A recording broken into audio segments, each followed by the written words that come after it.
Welcome to the Halli Casser-Jayne Show. I am Halli Casser-Jayne. Not the perfect acquittal, the State of the Union, the Iowa Debacle, the coronavirus, and just when you thought there were no heroes among us, along come a few. Senators Mitt Romney and Doug Jones, to name just two. This week on the Halli Casser-Jayne Show, a conversation with one of my very favorite conservatives, Peter Wehner, an outspoken critic of Donald Trump, a man of enormous character, a rare moral voice in an immoral era. Then stay tuned for our second half hour and our weekly political analysis, when I am joined by my partner in politics, former White House correspondent Matthew Cooper. We begin with my conversation with Mr. Wehner, recorded before the impeachment saga, but well worth the listen. Here we go. You're someone I really wanted to talk to forever and ever and ever. I love a man who has the courage of his convictions, and I think you proved that when you became maybe, the first conservative Republican to denounce Trump, that you have the courage of your convictions.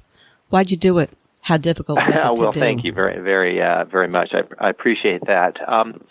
I think I was certainly one of the earliest Republican, at least quasi-prominent Republicans to do it. I wrote a piece in the New York Times, January 2016, saying that I wouldn't vote for Trump under any circumstances. Why? Because he's an anathema to so many of the things that I believe in and want to stand for, both in politics and in life. I felt like Donald Trump, if he were to become president, would have a pernicious effect on the country, on the Republican Party, and I was worried also the effects on the Christian faith, which matters to me too. I'm a person of the Christian faith. And I felt like he was emotionally and psychologically ill-equipped to be president. I think he has a disordered personality, and I think that having that kind of set of personality traits that he has, giving a person like that the powers of the presidency were very dangerous. So I just thought he was going to be trouble in many ways. Not all the way around. There are policies of his that I agree with and I'm happy to acknowledge. But as a general matter, I think he's doing damage to the civic and political culture of the country, hurting the conservative cause, and hurting the faith that I hold. How difficult was it, seriously? Because, you and Bill, there were so many people who did do it, Nicole, but yeah. It had to burn. It had to hurt. How hard was it? Well, to some extent, it did, because I was, in my entire life, the Republican Party was the party I belonged in. I worked in 3 past Republican administrations in the White House for 7 years, so that was my community. And it's difficult if you take a stand that puts you at odds with most of the people in your community. That certainly happened. In another sense, it really actually was not that difficult. I'm guessing if you had asked, say, the 25 people who have known me best and closest over the course of my life, I would guess that almost all of them wouldn't be surprised at my stance on Donald Trump, or would feel like if I had a stance different than I've taken, I wouldn't really be true to myself. So I didn't really agonize over it. There have been, I think, harder decisions for me. This one seemed pretty straightforward to me in terms of what I felt like was the right thing to do. I've gotten some pushback for sure. I've heard from a lot of friends, including close friends, who are Trump supporters. And it's taken effort and intentionality to keep those relationships, because sometimes politics can break relationships. And I talk about that in the book. I have an anecdote about Joe Klein, who was a journalist that I knew in the 1990s. We were close friends. When I went into the Bush administration, he felt like I was going over to the dark side, and our relationship first grew distant. Then it became acrimonious. We had debates once I got out of the White House, writing debates, engaging each other. They were hard hitting. They were at times intense, and probably at times got too close to the line. Eventually, I reached out to Joe to try and repair that relationship. We did. We had a breakfast at the Jefferson Hotel in Washington D.C. and we had a really nice time to reconnect. But that takes effort, and because I've been involved in politics my entire life. I know that there are passions that accompany that. You believe strongly in these things, and there are frustrations that emerge when people that you think should know better don't. Right, and, I hear you. So that's the kind of thing that takes effort to sort through. Look, as you said, you worked in the Republican Party for years. Reagan, 2 Bushes. You worked with the esteemed Bill Bennett. You worked for Mitt Romney. You've been at the heartbeat of government. Did you see Trump coming? And if not, why not? Why did so many of us miss it? Yeah. Well, I certainly didn't see him coming to the degree that he came. I think, and frankly, he didn't either, and neither did his people. If you talk to people who were on the campaign or who knew Trump, they thought that they would lose the election, and they didn't think they would win the nomination. I saw it to some extent, and I'll tell you what I mean by that. Because I so closely monitor the conservative world, and have been in it my entire professional life, I knew some of the elements that gave rise to Trump were there. I mean, the first and most obvious one was in 2011, Trump, when he first came onto the political scene. What was the issue that carried him to prominence? It was the birther issue with Barack Obama, which I thought was a racist, crackpot racist conspiracy theory. But it had resonance, and indeed, I wrote a piece in the Wall Street Journal at that time, warning about a person, specifically about Trump, and saying the Republican Party, we, the Republican Party, shouldn't play footsie with somebody like this. The other canary in the coal mine was conservative talk radio, and I have friends who were in the conservative talk radio world. I've worked with them in the past. When I was in the White House, we had open relationships with them.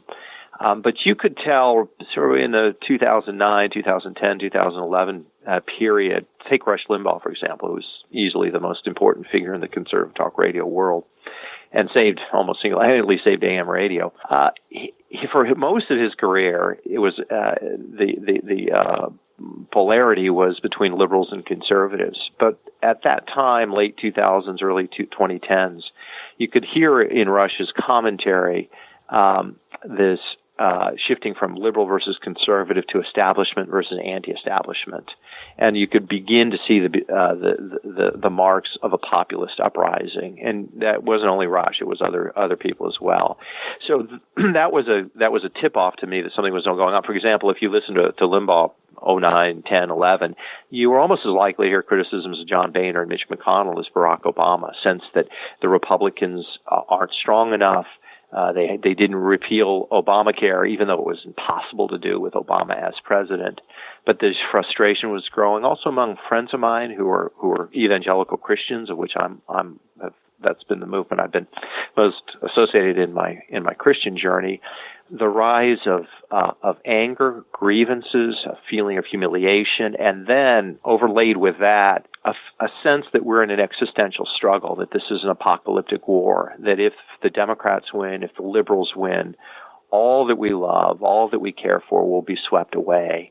And they saw in Donald Trump a guy who would bring a gun to a knife fight, and that was something that they wanted. I think they're paying a terrific price for that, but that's what I think was going on. Let me take it here.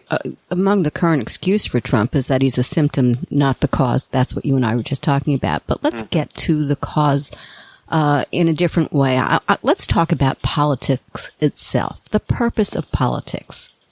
What is the purpose of politics? Yeah, it's a good question. I actually have a chapter in the book that deals with precisely that issue. I mean, I'd say the short and probably too simplistic a definition is politics is how a community comes together and organizes their life in the realm of governing, but even beyond governing. And politics is ultimately one arena in which we advance justice. That's what the Federalist Papers and Madison talked about, which is the end of government is justice. That's not all that politics is about. It's about horse trading. It's about personal ambition, for sure. There are a lot of elements to politics, but I argue in the book, and I believe deeply, that it is finally and fundamentally about justice, and that politics can be an avenue to promote great causes, great human causes, and history shows that to be the case. And if you get your politics right, it can create the conditions that allow for human flourishing and human prosperity. At the same time, if you get your politics wrong, so much of what we love and care for can be swept away. Excuse me. And there can be a terrifically high human cost to getting politics wrong. So I think that's what it is about. And one of the things that troubles me, that worries me, is the degree to which people today have forgotten what politics is about, why it matters, and how it can be redeemed and healed. That's really why I wrote the book. The book is about ideas. It's also a book about stories from American history, whether it's the Constitutional Convention or the founding or the greatness of Lincoln, or I write about Harriet Beecher Stowe and the effect of Uncle Tom's Cabin. So there's a lot of stories in there, but there's stories meant to illustrate something, which is what politics can be and what it can look like. I think we have to once again remember why politics matters. Then we can begin the work of repairing. You're a Christian, as you said, and you say in The Death of Politics that politics can be a more noble enterprise when it's met with religious faith. But I love the word noble. Boy, that's a word that's not used enough these days, right? Yeah, it seems like an old-fashioned word, doesn't it? And yet, isn't it the core? Isn't it what we need to get to? I mean, so you think that politics and the Christian evangelical movement has served the country well? Well, I disaggregate the question. I would say the evangelical movement, as a movement generally, has been admirable in our history. If you look, for example, at the history of Wheaton College, which is probably the flagship evangelical university in America, and its role in the abolitionist movement, and then later Christians in the anti-slavery the anti-segregation movement, the pro-life movement. I think that those have been estimable achievements. Not all of them have been simply evangelicals. They've been Christians more broadly. But those, I think, are places to look with encouragement for what Christians have done and to take some amount of satisfaction in that. I would say today that the way that, by and large, the evangelical community, and particularly the leaders of the white evangelical movement, whether you're talking about Franklin Graham or Robert Jeffress or Eric Metaxas or Jerry Falwell Jr. or Mike Huckabee or Ralph Reed, I mean, you could go on and on and on.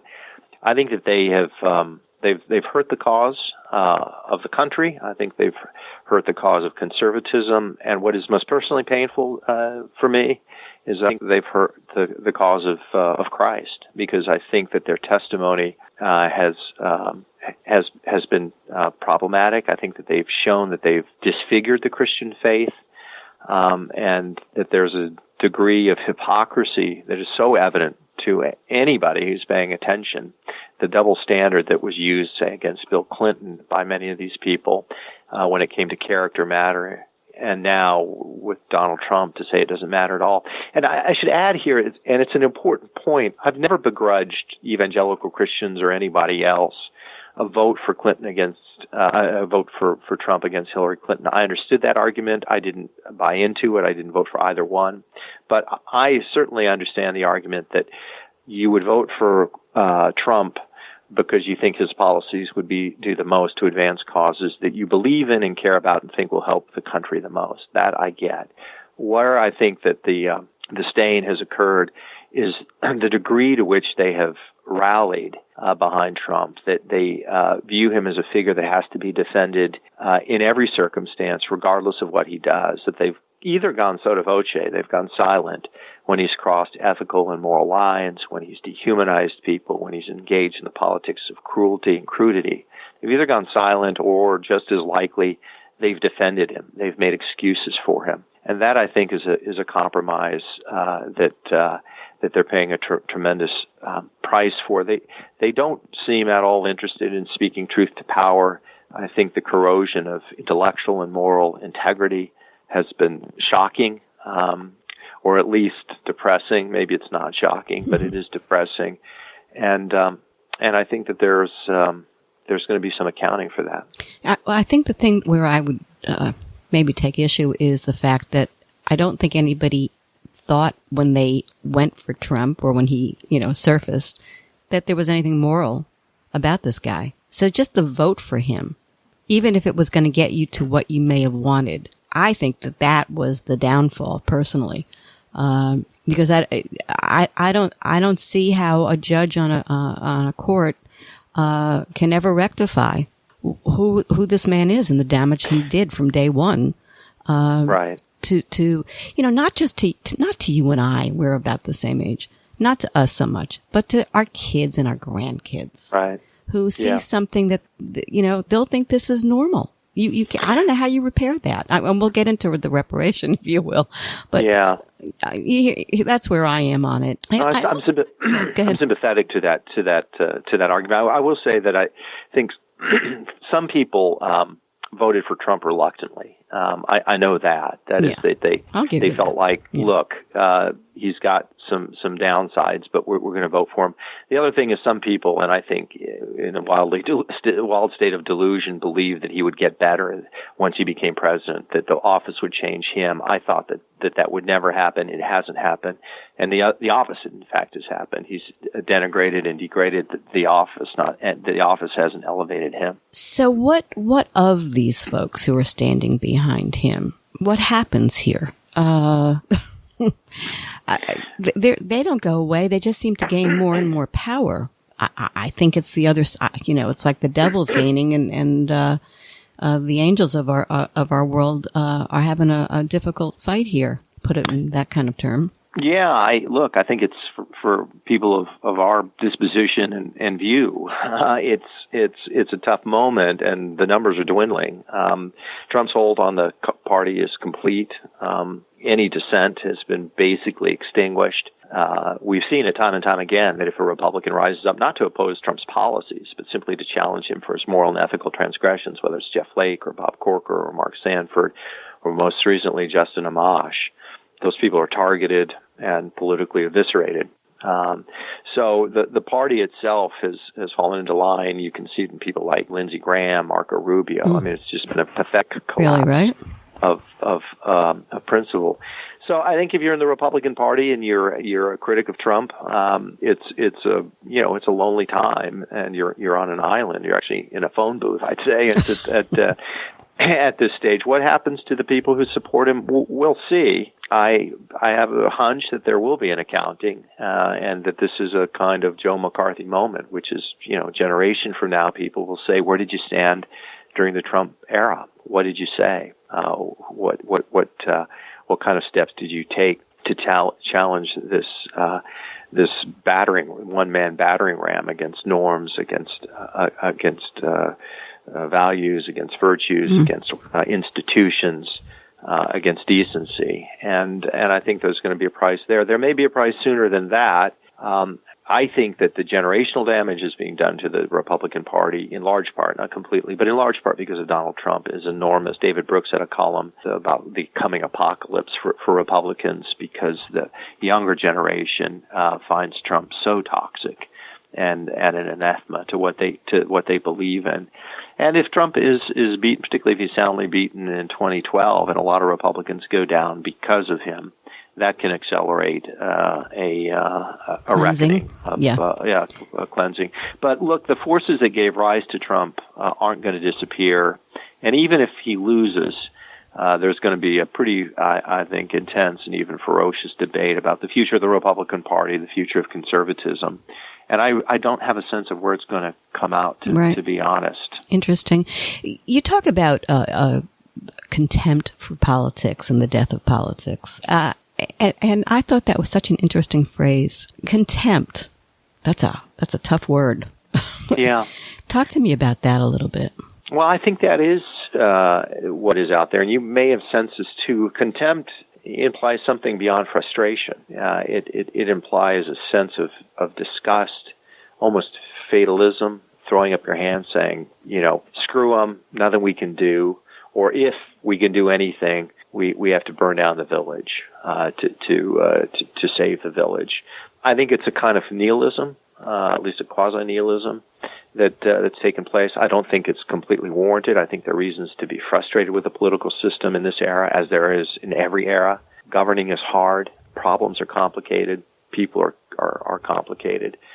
But this rise of it's very odd. There are two things happening, it seems to me, at the same time. One are these enormous unrealistic expectations of what politics can do, that it ought to be able to fix every leaky faucet in our lives, and that it ought to achieve a kind of nirvana and solve all the problems that we face, from slow economic growth to loneliness, to cancer, to wars around the world, to famine, to poverty.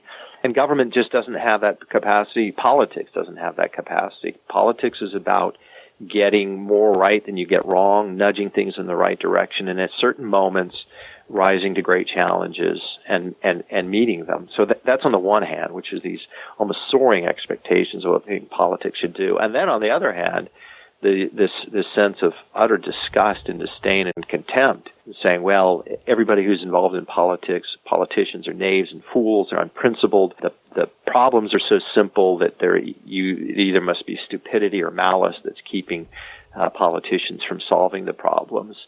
And then they want a very quick fix, a quick answer. And then, as I was saying earlier, John Boehner and Mitch McConnell should have been able to undo Obamacare. Even though Barack Obama was president, he would have vetoed any effort to do that, and he had enough votes in the Senate to keep it. It was like, we don't care. We just want it done, and we want it done now. And that's given rise to I think, a corrosive cynicism. And one of the things I push back against in this book is that cynicism, is that sense of fatalism. It's a belief, I think it's a pernicious belief, that there's nothing that we can do, that we're caught by currents that are stronger than we are. And that's simply false. If citizens demand more, it's going to yield politicians who offer more. We have it within our capacity to write wonderful new chapters in the American story. We're not fated to do it. It's not inevitable that we do it. But it's certainly within our capacity to do it. And this is important, and I point this out in the book too. There have been very much more difficult circumstances in American history than we're facing now. I mean, if you think our politics is angry now, go back to the first contested election in America between Jefferson and Adams. That was a ferocious affair. The media they were essentially propaganda tools for the parties. We had the Civil War, 700,000 people dead in a country of 29 million. That would be the equivalent today of 7 million Americans dying in a war. The late 60s and early 70s, I mean, we're a little young to have remembered that, but you had riots in the streets, the racial tension, the Vietnam War, the March on the Pentagon, the shooting at Kent State when National Guard troops shot students at Kent State, the Democratic National Convention in '68, blood in the streets, the assassination of Martin Luther King in April and Bobby Kennedy in June of '68. There was a period, an 18-month period between 71 and 72, there were an average of 5 domestic bombings a day in the United States. We're not at that point, and so, that's important to keep in mind as well. I end the book with a speech. It's one of my favorite Bobby Kennedy speeches. It was one that he gave at South Africa, University of Cape Town. He did a 5-day visit to South Africa, and it was a huge event because he was a Kennedy and because he was a senator at the time. And in that speech, he warned against what he called the dangers of futility, the sense that there was nothing that men or women could do to correct the ills of the world. And at the end of that, or in the midst of that speech, he talks about how we have to, if an individual, a man or woman, stands up for ideals, if they act to improve the lot of others, if they strike out against injustice, they create a tiny ripple of hope. But those tiny ripples of hope, when they come together, build a current that can sweep down the mightiest walls of oppression. And I remind people that we're not in South Africa in 1966. We don't have to overcome an apartheid regime. But the point that Kennedy makes still holds, which is if we stand up for ideals, if we act to improve the lot of others, if we strike out against injustice, we can create currents of justice and hope. And so that's just one of the themes of the book. It's really something I believe deeply, and I tried to convey it in the book. There's a lovely line that's from a Wordsworth poem, The Prelude, where he says, "What we have loved, others will love, and we will teach them how." And it strikes me that that's not a bad ethic for us as citizens and people in the world, which is to love what's worthy of loving, to love what's noble, to love what's good, and to teach other people why those things are noble and lovely and good. And then they too will stand up and defend them. So positive. I got to go negative for 1 second. Sure. Truth. Yeah. Where is it? We are having this messed with so badly right now. Truth is always something hard to find anyway. Right. But boy, oh boy, oh boy. And I think that's one of the real dangers here. Yeah. Talk to me. I agree, and I have actually a chapter, Why Words Matter, where I deal with exactly that issue. I think we're in a kind of post-truth political moment, and this I fault Donald Trump for. If you went through the hierarchy of concerns that I have for Trump, one of them is, as I said earlier, I think he's emotionally and psychologically unwell. I think he's a person who has narcissistic personality disorder, a disordered personality. So that given the power of the presidency, is very, very dangerous, that volatility. But beyond that, it is that Donald Trump not only wants to assault truth, I think he wants to annihilate truth, to annihilate the categories of truth and falsity. And I illustrated actually at the dawn of the Trump presidency, and the illustration that I use is, in one sense, it's a trivial one, right? It was the crowd size for the inauguration, where Trump insisted and his people insisted that the crowd was larger for his inauguration than Barack Obama's. Not a big deal. Why was it a big deal? It was a big deal because Trump made it a big deal, his people made it a big deal, and it was the nature of the assault on truth, right? This wasn't just saying a lie, any lie. It was an attack on a demonstrable empirical truth. We had photographic evidence that Obama's crowd size was larger than Trump's. We had Park Service numbers that said it. It didn't matter. And what did Trump do? He sent out his press secretary on the weekend, rather than waiting on Monday, to perpetrate this lie. And that's been a characteristic of the entire Trump presidency, which is day after day after day, lie after lie after lie. Lies on big issues and small issues, lies on personal matters and professional matters, lies morning, noon, and night, lies on everything under the sun. He is a pathological liar.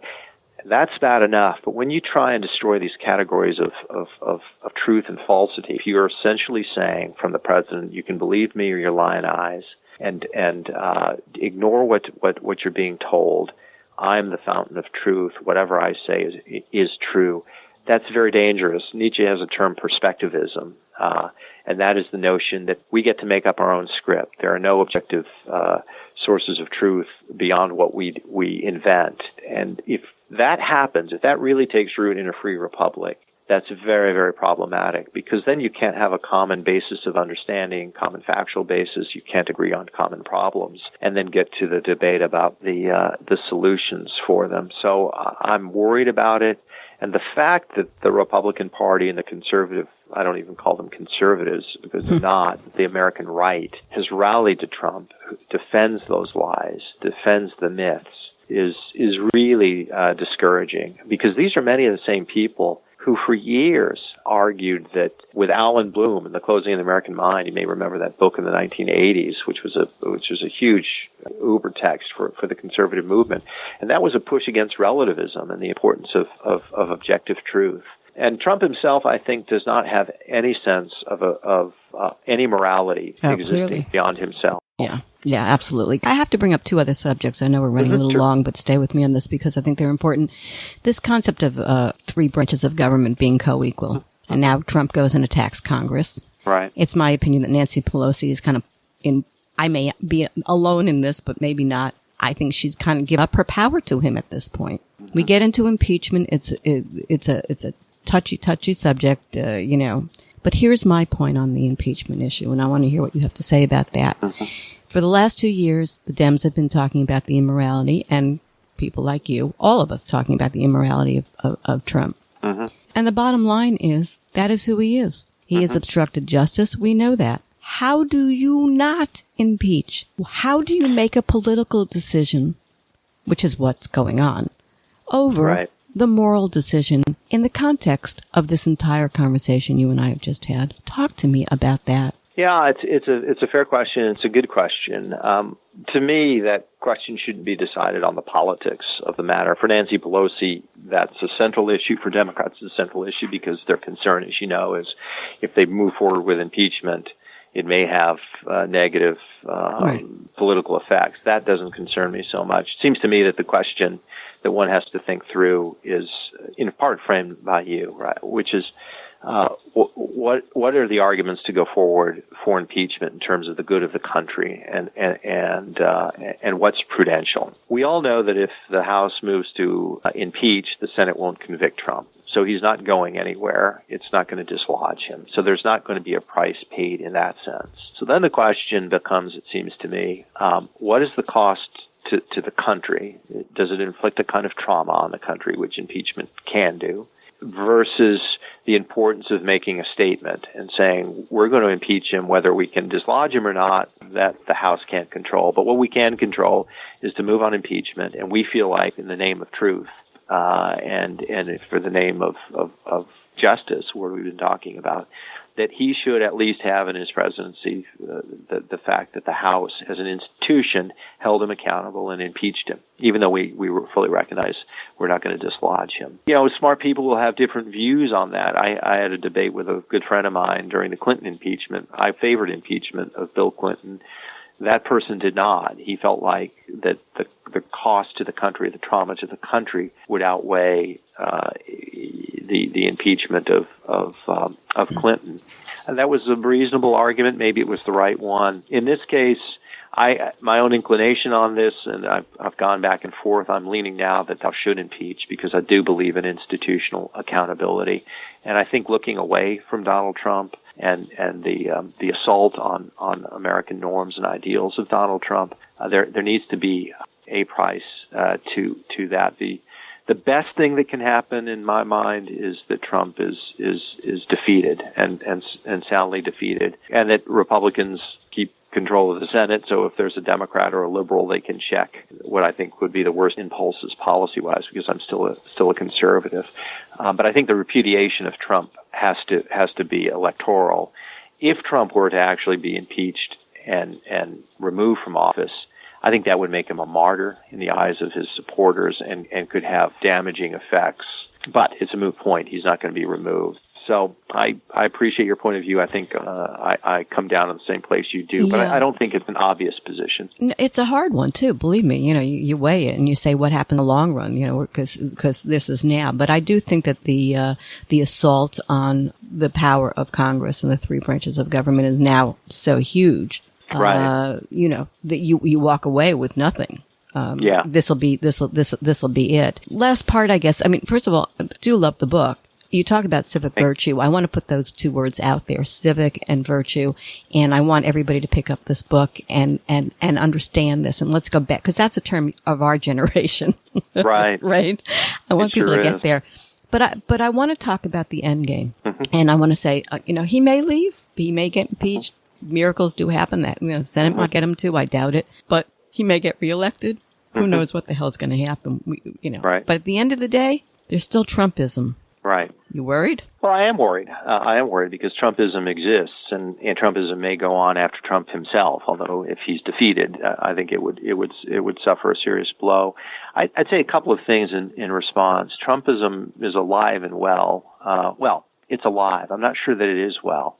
Just to take a relatively narrow point to begin with, Donald Trump is in a deep political hole right now. That doesn't mean he's not going to win. It doesn't mean that the Democrats might not nominate somebody who is beatable. But his own polling, which we got just last week, showed him in 17 key states. He's not only behind in several of the states that he won in 2016 by significant double-digit margins, he's also behind in traditional Republican strongholds like Georgia. I don't think that's an accident. My sense from the country, from traveling, from conversations, and from observing and reading the social science data, the polling data, is that the country is exhausted and embarrassed by Trump. His numbers, where they are as approval numbers, given where the economy is extraordinary. Any other president would be riding high and be viewed as, at least at this stage, as probably close to unbeatable. He is more than beatable. So I think there's been a real erosion. The odd thing that's going on for Republicans, I think it's probably a frightening thing, is Trump's support within the party is rock solid. I think that it's almost a cult of personality for some Trump supporters, and I would argue that Trump's hold on the party, on the base of the party, is as strong at this point in his presidency as Ronald Reagan's was at this point in his presidency, and that's a shocking thing to say, given that Trump's entire history has not as a Republican or a conservative. And there's an intensity in the support for Trump, but that base is relatively small. It's probably to some extent shrinking, and the rest of the country, I think, is digging in and hardening in their attitudes against Trump. And that, I think, is a good thing. I argue in the book that viruses sometimes create their own antibodies, and sometimes in the life of an individual or a life of a nation, there's certain qualities or virtues that are important that you take for granted, and you forget why you prized them to begin with. But then when they're stripped away from you, either as an individual or as a nation or as a community, you begin to realize why they mattered to begin with. You realize why you cherished them once upon a time. And you realize that they do need nurture and care and protection and defense. And then you're willing to fight for them and to make the case for them and to stand for them, particularly in great moments of challenge. My hope is that's what's going to happen in this country. My sense is that's what's beginning to happen. But this is a drama that hasn't played itself out. The American capacity for self-renewal is one of the wonders of the world. As I said, we've had harder and more difficult times than this, but every generation has to prove itself worthy of self-government. And that's not any different for this one. It won't be any different for the next one. I hope we rise to the challenge. I think we will. As I say, I'm sensing signs that we will, but it won't happen by accident. It's a matter of intentionality, determination, and will. I said that I've been waiting a long time to speak with you. It was well worth the wait. Thank you, Mr. Wehner. I enjoyed it very much. Thanks for having me on. My pleasure. Bye-bye. Bye-bye. I've been speaking with Peter Wehner. His book is The Death of Politics. For your copy of the book, visit Amazon.com and follow Peter on Twitter at Peter_Wehner. You were listening to the Halli Casser-Jayne Show. The Halli Casser-Jayne Show posts new podcasts Thursdays, 3 p.m. Eastern at HalliCasser-Jayne.com and is available wherever you listen to your podcasts. Find us on Google Podcasts, Apple Podcasts, Stitcher, TuneIn, on all your favorite apps. You'll find the podcast on your Alexa device too. Just say The Halli Casser-Jayne Show. Oh, and come play with me on Twitter at The Halli CJ Show. It's time for Matt and Halli. Here we go. Okay, so this has been quite the eventful day, quite the historic day, my friend Matthew Cooper. You know what I did today? I cried. You cried? I did cry. When Romney spoke, I cried. Not just because you knew you were talking to me. That's not why you cried. God. No, that always makes me smile. Okay. You cried when Romney spoke. I did. Afterwards? When he was speaking, he himself was so emotional. He fought back tears. That was for the man who I thought was so dead, and we all called Mr. Wooden for so long. That was so impassioned. It was just, if he had done that when he was running for president, he could have been president. And it just struck me as odd, besides the fact that he was the first Republican to ever vote for, to convict a fellow member of his own party. And, right. and the courage that took, and the moral, what he is, it just, you could see the man is alive. The man is alive. And he was extraordinary. And in one way, I must say, when I listened to, when I listened to it, I kept thinking, okay, where's he gonna fold? We're not quite there yet. And then all of a sudden you realize he's not folding. You sort of can't believe it because, all the other, people we've seen who have denounced Trump going back to 2015, and in recent months in the Senate, who all folded on the question of even calling witnesses, let alone removing them from office. So it was really a dramatic moment. And of course, he's not just any senator. Something like 60 million people voted for him for president. He's a governor. His father was a governor. I mean, it's a big deal. It's a big deal. And it's a big deal. And but the good thing is that Trump is ready to move on. He didn't really complain at all. He just went on. The family, not really. 12 o'clock, high noon tomorrow, he'll come out swinging. Funniest thing I heard today was somebody put on Twitter, mittens is now officially gloves. I thought that was great. Well, that's a good line. I think it... I think a couple of, I believe what he said about this being an agonizing decision, gaming things out. I think it helps to have a lot of screw you money in the bank. You're not worried about your lobbying career after this, about your role in the Republican establishment. You're such a cynic. No, I said I don't doubt his sincerity, but I'm just saying, unlike some of these other hums, he's not worried about how he's going to, whether he can still get that job at the National Widget Association. But the thing about let me tell you one thing that is different about him having been the one to do it. Because the one thing you do know about Romney, he may be a very highly moral, religious man, and that is very much what I think influenced some of this. But you know what else, Matt? He's also a weak man. He's never stood for anything. And that was everybody's objection to him for so long. It's interesting at this point that that's not only what he's doing, but he showed something that he's never shown before or in a long time. Because I think way back when he might have had a little bit more huevos than he has now. But, no, I agree. I agree. I think it's, it's a little like his father, kind of on Vietnam and Nixon and such, was willing to step out a bit and also to be for civil rights, which was big time in those days. Not that hard to do as governor of Michigan, but still, I think, look, obviously he took the moment seriously and thought about it and surprised everyone. Well, so here we are. Now his head is on that proverbial pike.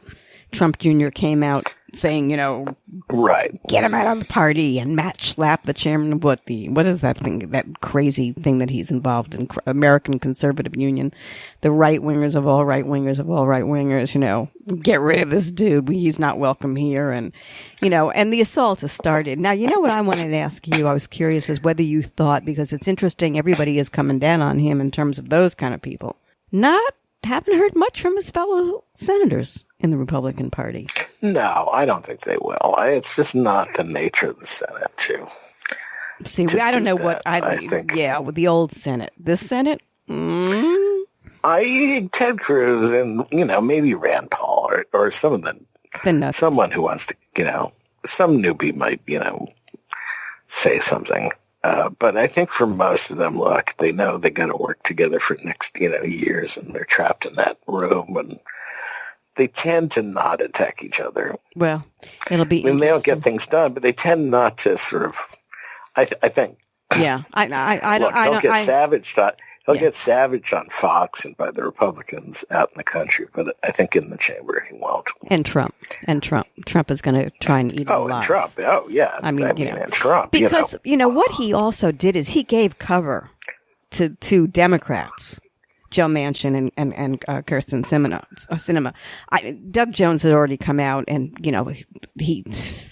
that's another courageous man out there, the guy in Alabama who he has the toughest race of all of them, and he did the right thing there. But I would assume the party's going to throw buckets of money out there for him to see if they can keep him in there. But Manchin, who was my senator for so long, who I never quite understood why Bob Byrd, the then senator, the lion of the Senate, passed the baton to Manchin, who was always a very wishy-washy kind of guy. He was always a politician. And I gave him a hard time today before he came out. I have to say that. But even he everybody thought he would go with. He was sitting with Republicans. He was the only Democrat senator sitting with the. Yeah, I kind of thought he would too. Yeah, but I must say he seems so offended by the Dershowitz talk, and who wasn't?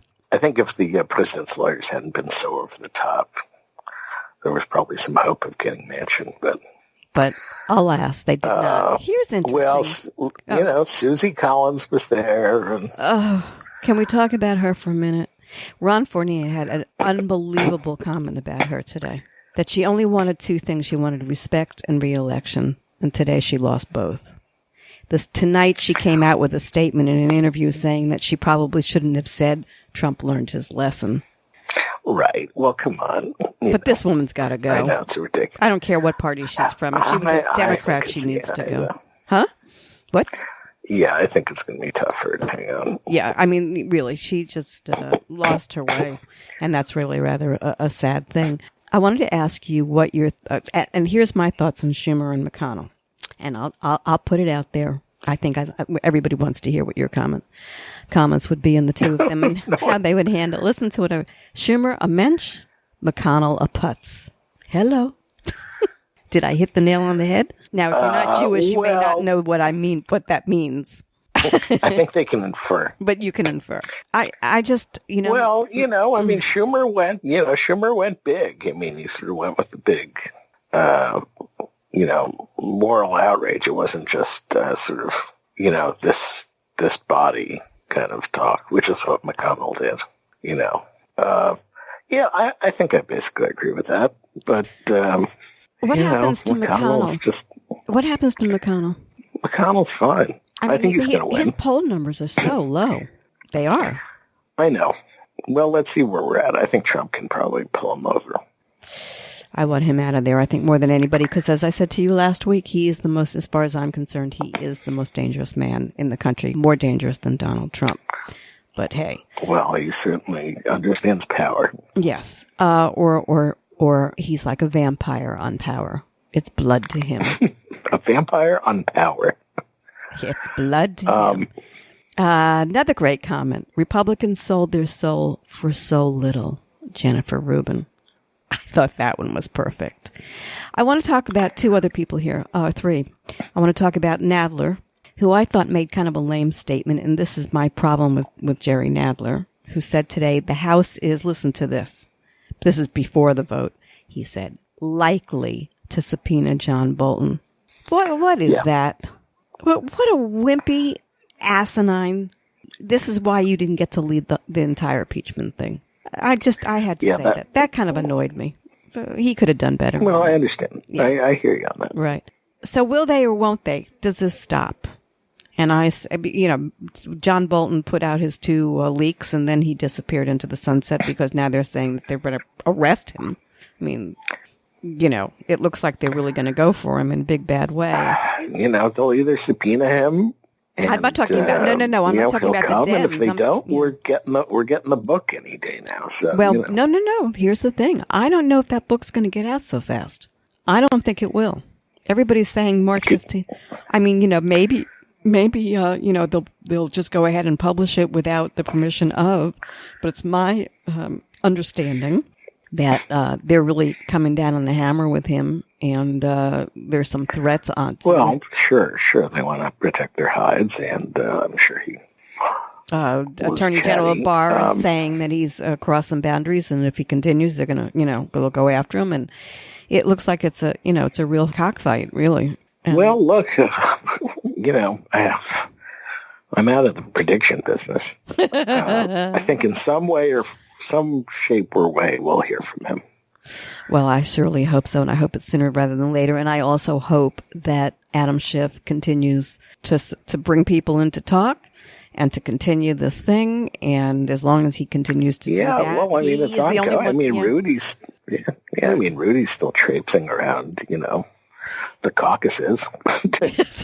I mean, not the Iowa caucuses. No, right. The Russian caucuses. Right, I understand. So, yeah, I mean, it's going to go on, but obviously it's not going to go on in the same way. Where we are now as we go into this conversation about the State of the Union is this. I think the most important thing so, he got off, so to speak, but he didn't get off because everybody knows, including Republicans, who this guy is. And if he does one other thing that he gets caught, and, I think he will because he's not that smart. He has gotten caught a number of times already. He gets himself out of it, but he gets caught. So he'll keep doing because it's his nature to do it. With the election coming on, I'm curious as to whether you think, A, does any of this hurt the Dems or him for the future? Does this kind of like trickle away into like oblivion until after the election? If God forbid he gets reelected, then it is. Where are we on the results of all of this? I think it hurts him. I mean, I think it takes its toll. It didn't crush Clinton. I mean, he left rather popular, but I think it dragged down Gore a bit. And, I think it just adds to anyone who's like feeling like, they're kind of sick of the guy and it's too much and they can't take it anymore. Right. Yeah. This only adds to it. I think it hurts a bit. I don't think it means Dems are going to win, but I think it hurts Trump, and thus I do think it hurts the, I think it hurts him.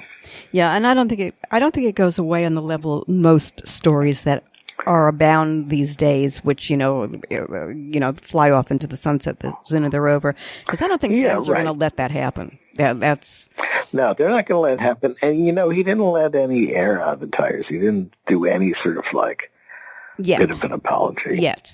Like, I got a little hot on the phone call. I shouldn't have said this. Yeah, well, let's see what he does Sunday, because he's incapable of that. I agree that he's incapable, but I'm holding on. Did I say Sunday? I mean tomorrow at 10 high noon.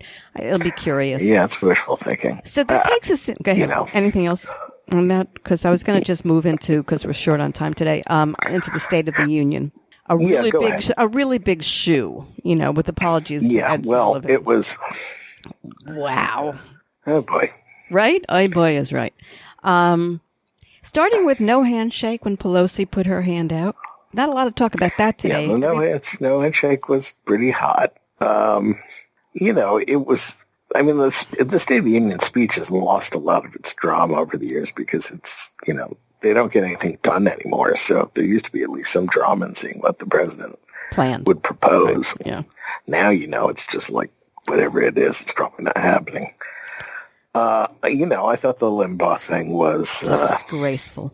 Look, you never want to see anyone die of cancer, and you feel badly for it. I do. You feel badly for anyone dying of cancer. Of course. But, geez, if you think about who's won the Medal of Freedom, the Apollo astronauts, and I.M. Pei, and Duke Ellington, and Aaron Copland, and Rush Jimmy Limbaugh. Stewart. I call him Rush Limbaugh, by the way.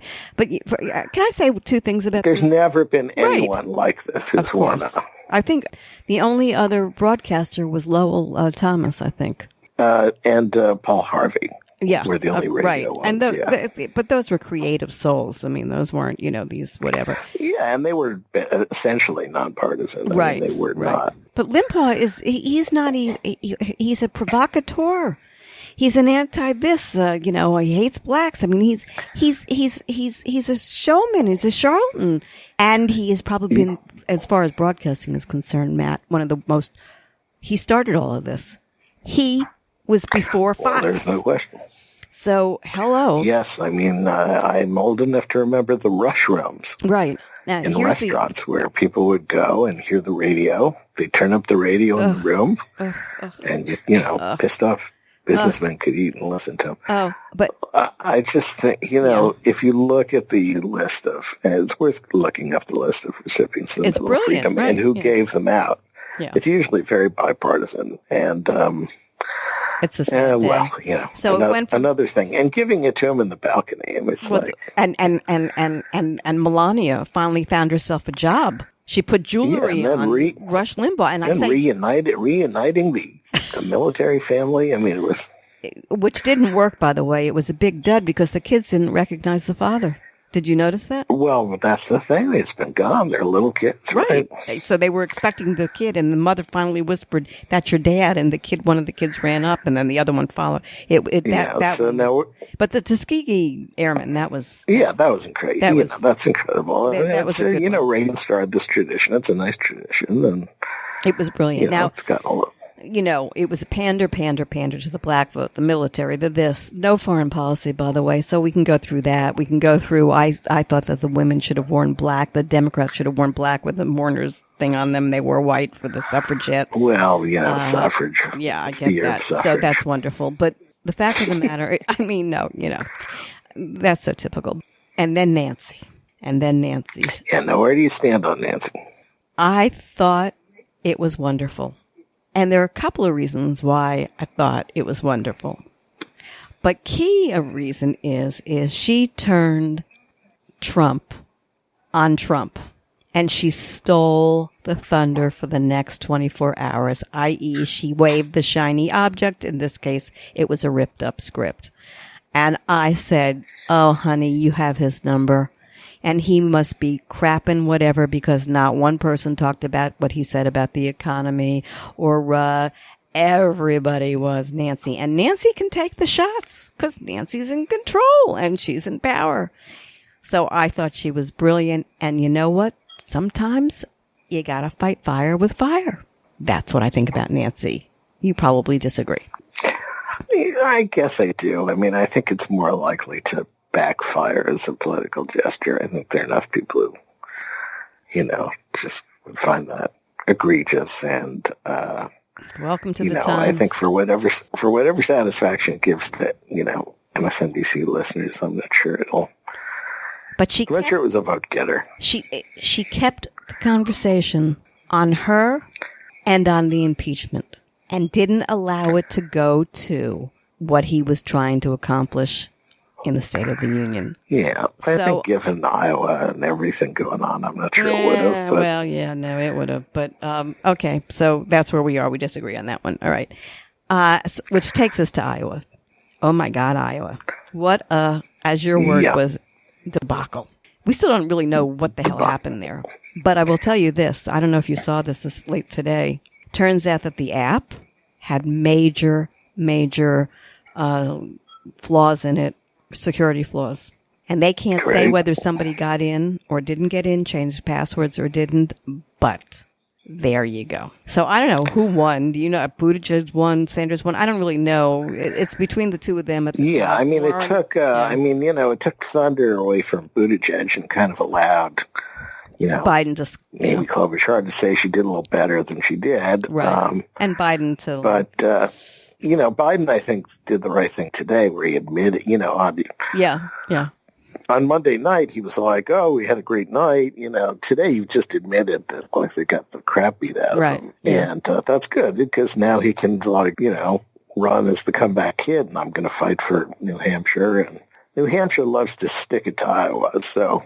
I don't see him winning in New Hampshire because you got Warren and Sanders are both from, No, it's tough. And Buttigieg is big with the Volvo drivers who work at Fidelity. Yeah, right. So, absolutely. It's a tough place, but he can't, but he doesn't have a choice. He can't sit around and wait for South Carolina. Well, I guess he can. I guess he will. I don't, you're running out of gas and money. I mean, you can't come in fourth or fifth in Iowa. Come in third or fourth in New Hampshire and expect to still be viable. Oh, I think you can. I think you can. I think they'll let him have it. You think he can just wait it out? It's not that long a wait. I mean, New Hampshire's next week, and then and South Carolina. I mean, I know he's hurting for money. You do run out of gas.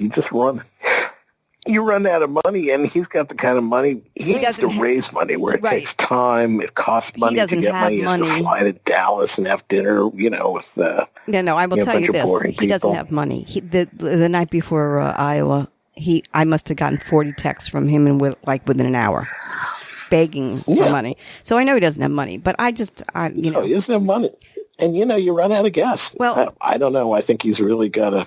You're going to be surprised about what I'm going to tell you about him, though. You ready? Tell me. Yeah. I've bailed on him. It's painful, but I've bailed on him.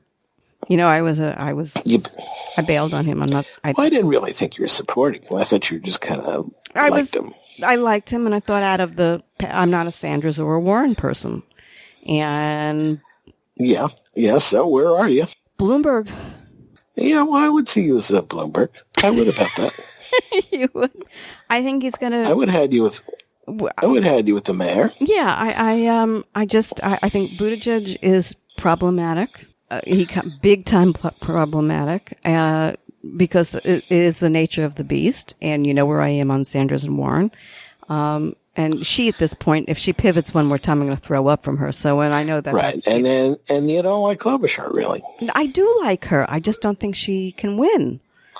I think she's a wonderful lady. I think she's bright, smart. That's a reasonable position. Yeah. So I just don't see her as a winner. And the only person so far who has gone toe to toe and actually gotten under I call him, orange rinds. Yeah. Is Bloomberg. Right. No, the mayor, yeah. I mean, look, the mayor's got a good story to tell, about his tenure. And he has problems. They all have problems, but he doesn't have the problems. He's got things to explain to but he doesn't have the problems that Trump has.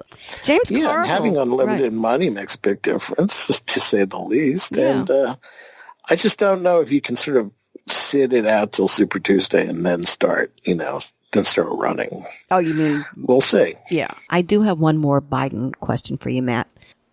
I haven't seen this discussed anywhere, and that's concerning to me. But Biden went into Iowa thinking he was doing better than he wound up doing by a long shot, number one. Number two, he already fired his person there, the head guy. But here's the question. What do you think, and do you think, that all of that stuff about Hunter and him and the game that Trump was playing and how they played it during the impeachment hearing might have had an effect on what happened to to Biden? Why is nobody talking about that? Yeah, well, I don't think we totally know the answer, but, I guess you can surmise if his claim was electability that he was the guy who could really win. And then, he's getting attacked for all this stuff with his kid. Maybe that had a detrimental effect on some Democrats. I don't know. I think the shocking thing was like how low he was with anyone under 35. I mean, you can't be in single digits with such a big part of the electorate. I think we always knew. I think we always knew he had trouble with younger voters, but it was really bad.